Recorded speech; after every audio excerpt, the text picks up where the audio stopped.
Hey, this is Ryan Nager with the Ryan Nager Group, and welcome back to our YouTube channel. Today we're going to talk about something fun. We're going to talk about how potentially you can make up to $500,000 and not have to pay a single tax on it. So stay tuned and find out more.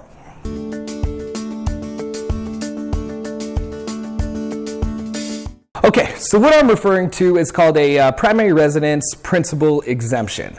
And what this states is that if you've lived in your home for 2 out of the last 5 years and you were to go to sell it, the money that you would be making on that property would not be taxed at a normal rate. It'd actually be taxed at 0. So for a married couple, if they were to go sell their property and they would be looking at a taxable event of up to $500,000, they can use that exemption and not have to pay any taxes on that gain. So that's $500,000 for a married couple, and then it's $250,000 if you're a single filer.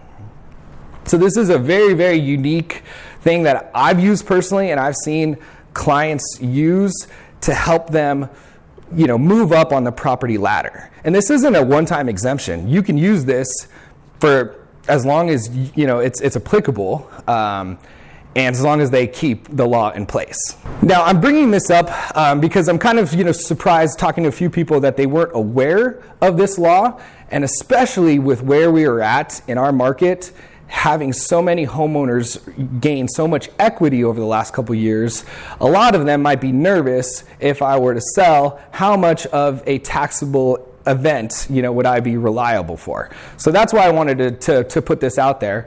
And also stress the fact that, Arizona, has seen such growth, that now our average sales price is just above that $500,000 mark. So a lot of people might be sitting on quite a bit of equity and not really sure, what to do, if they were to sell. Okay, so this cool, tax break doesn't just apply to a principal residence. It can also apply to real estate investors through what's called a 1031 exchange. Now, what this means is if a real estate investor were to sell their rental property and take that gain and put it into another property, they would not be looking at a taxable event for that sale. So there's a couple stipulations that go along with it. You have to sell the property and then immediately, within 90 days or 120 days, go put that money into another investment. So you've got to have some things that are lined up like that. And, I also want to stress that this isn't, you're not avoiding taxes. You're just kind of deferring them until you get to a point where, you have to sell that property. And eventually, you're going to have to pay taxes on that. But it's a good way to kind of defer until you're, much later in life and maybe at a very different taxable income level. So yeah, I hope this information was valuable. I've used it personally. I've seen a lot of clients that have used it and, really, take benefit of this incredible wealth creation that is available to property owners.